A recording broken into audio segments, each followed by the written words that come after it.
that shine the path of Iman for us is the heart of the Mujaddid of Bareilly, the illustrious Mujaddid, the defender of the Sunnah, the vanquisher of heresy, the oceanic alim, the author of 1,000, the author of 1,000, the master of fatawa, the senior of the ummah, the leader of the Sunnis, the top rank mufassir, the elite muhaddis, the teacher of the jurists, the qutb among the awliya, the opener of secrets, the sun among the stars, the genius muhakkik, the hafiz of the Quran, the mufti of Sharia,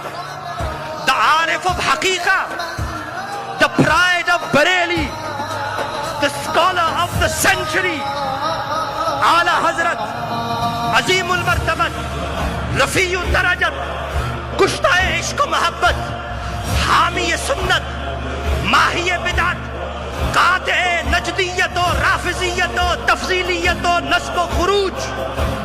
Malhaz-e Anzar-e Nubuwat, Imam-e Ahl-e Sunnat Sayyidi Shah Imam Ahmad Raza Khan Rahmatullahi alayh.